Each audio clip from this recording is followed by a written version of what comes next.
Hi, welcome back to John's Workshop. I'm here with Chris, and he just got his distributor back from the rebuilder.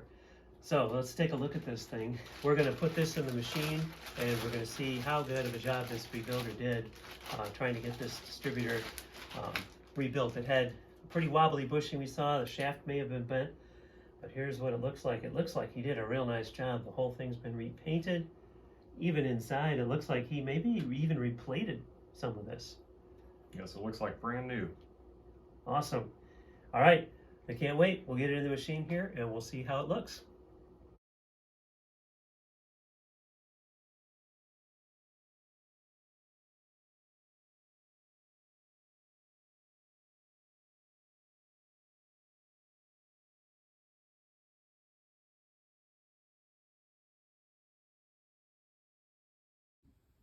The rebuilder did a real nice job on this distributor. The base plate here, it looks like has been all replated, cleaned. The movable plate right here, that is all, it looks brand new. The points were new when we sent that in to him, but boy, this sure looks really nice. And the cam even looks almost new. So he really did a nice job of renewing this distributor. So we'll see how it does on the Arduino. Chris's rebuilt distributor is installed in the distributor tester and running here. And we'll take a look and see now what the Arduino thinks. So just looking at the pulses on the oscilloscope before you even get to the Arduino, you can see right away that these pulses are all very uniform. One thing to notice is that they're a little shorter than they were on the test distributor when we had everything adjusted, but otherwise this looks real good in terms of being uniform. Next, I used the Arduino to time the pulses and get dwell angle, variation, and angular error. Here's the data that we just got compared with the test unit that we used in a previous video that came from eBay. And so what I'm showing here is angular errors and then dwell angle and then the variability. So this is the data that we just got here in this line here, and it shows the angular error. The colors show which ones are on the fixed base and which ones are on the movable base. So really you can look at all the yellow ones and say, if you move, well, you can't move those, but the gray ones you can move, and they all move together. So you can move all of those up or down, but you really don't get to individually move anything there as you're rotating the plate. So this shows that you've got minus 0.8 error here, pretty close to 0, 0.05. You got a positive 0.24, minus 0.13, minus 0.16, minus 1.3, and then the worst is minus 1.68. So you really couldn't adjust that completely out. You could maybe make that one a little better, but then you would be making this one worse. So there's a balance there. But the way it's sitting right now, you've got about a 3.4 degree of crankshaft error. So this guy is going to fire late, and so is this guy here. So there may be something with the cam. I think it's a new cam, or the shaft could be a little bit bent so that these are coming in a little bit late. But otherwise, it definitely looks better than that test unit, where here we had a 6-degree crankshaft error was the worst there in terms of firing time. And then down here on dwell angle, we've got high dwell angles. So the points are staying closed a little bit longer than we would like from the spec. 34 is the spec. I've got 39. This is like 38, 38, 38.8, which is like 39, 38, 39. So you can see these are consistently pretty high, except for that last cylinder there drops back down a little bit. But we're about on the order of like 5 degrees high, the biggest one there being 5.2 degrees high.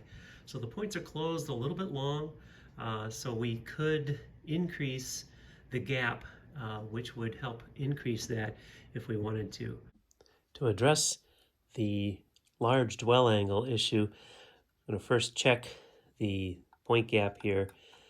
This is on the movable side. You see this just fits in there, and this is a 16 thousandths. Spec again is 20, so having a gap that's too small is consistent with having a dwell angle that's too large. That means the points are staying closed too long. And it's good to check that on multiple cams. And you can see here on the next cam, it's significantly larger. So that means there's some non-uniformity there. That's 19 won't fit. Looks like maybe 18. So in the one gap for this cam, it was 16, and then on this cam it's 18. So that's part of the non-uniformity. So either the shaft is still a little bit bent, or that cam right here is a little bit larger than the other cam. But either way, somehow that gap is larger. So here's an 18. Let's see what this gap looks like. It's pretty good right there at 18. And then the last one, that 18 won't go. Let's see about the 16. 16 is even pretty tight there. So we could have one here that's real tight there. And again, it could be bent shaft, or it could be that the cam lobes are not uniform. But either way, we need to increase the gap on this set of points. And the same is true over here. This set I've checked, and it's also closer to 16 thousandths.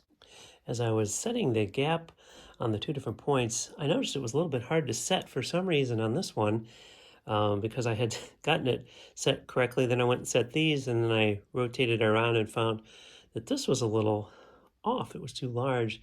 Interesting. I put the dial indicator on here, and I don't know if you can see that, but you can actually see the shaft motion here, and you can see that maybe we're 6 thousandths off here. So and if you can kind of see that motion there. So there's some looseness in the bushings, and that's allowing some variability there. You can kind of see the point gap here changing as I do that. So we're probably not going to be able to get this exactly right with that slop there, because that 5 thousandths is a significant fraction of the 20 that we're shooting for. So if that's moving around, that will definitely impact our ability to get this set correctly. Here's a clip before the rebuild when we first discovered the looseness in the distributor shaft. It's around 3 and 7, 3 and 7. So that's about 10 thousandths of wobble, which is a significant fraction of the gap, which is only supposed to be 20 thousandths to start with. So the distributor rebuilder improved the wobble in the shaft by about a factor of 2. He took it from 10 thousandths down to 5 thousandths, but it's still not perfect. I adjusted the gaps and also a little bit of the movable plate to get things back where they should be. And here you can see in this third line here, that's the adjusted rebuilt unit, and we're real close to 34 across there, about as close as we could get. This is a worst case of 1.7. If we look at the angular errors here, they're balanced a little bit better here. You can see the worst case is about this 1.4 degrees here. It's about 2.8 degrees of crankshaft angle, so it's firing about 2.8 degrees early, but the errors are pretty well balanced across there. I did notice that the rev to rev variability here is actually a little bit higher this time than last time. I'm not quite sure why that is. It's more in line with what we saw from the test unit there, and I think this may be more dependent upon kind of the condition of the points and how long it's been running. So I'm not too worried about that, but the main thing is we got the dwell back where it should be. Here I'm taking data to get the advance curve. I'm writing down RPM and advance angle as I increase the RPM of the distributor. Here I'm plotting the data we just took. This is the advance in degrees of distributor shaft, and then here's the distributor RPM. The background here with this gray shaded area is right out of the Rolls-Royce workshop manual for this car, and the red points of the data we just took. You can see here that we have no advance until we get to 600, and then we run up to about maybe 11 degrees of advance altogether maximum. That's quite a bit different from the spec. The distributor rebuilder evidently did a recurve of this distributor. Here is the spec. This is that test distributor, so you can see the comparison. But if you take the advice of the rebuilder, he suggested putting the timing at RPM of idle up at 18 degrees. So I plotted these back again in, this is now the crankshaft advance angle, and this is engine RPM over here. So this is what the engine would see, and the blue line is the one that's adjusted more or less to spec. That's the test distributor, and then this gold line here is the rebuilt one. And you can see here, rather than setting it at 2 for idle, you set it to 18 as recommended by the rebuilder. So when you're in here at this maybe 1200 or so, the advance is about the same. It's a lot advanced when it's idling here.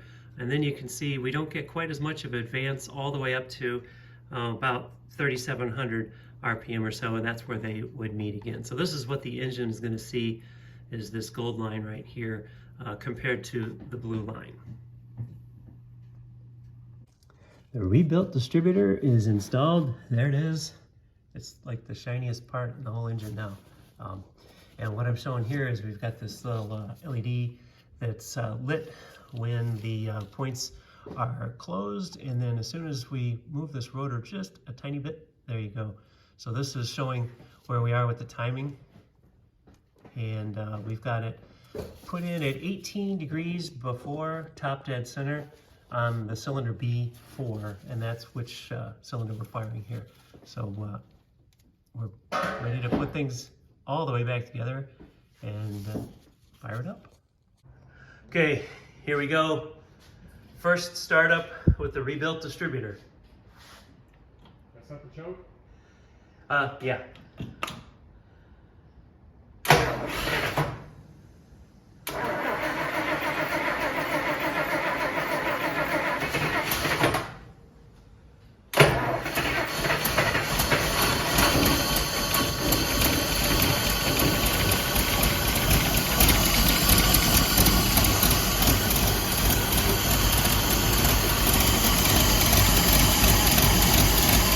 Well, it's running.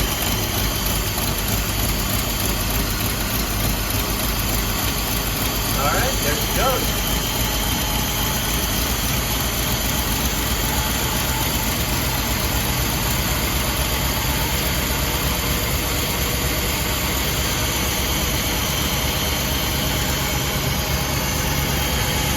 All right. Okay, so here we are at the tailpipe, just listening to the idle. For comparison, here's a clip of how it ran before the distributor rebuild. You reassembled the carburetor and choke assembly and put it back on the car. It ran absolutely amazing, and then 15 minutes later, something happened. And back to the way it sounds now. A little bit of gas there. It sounds so much better than it did before.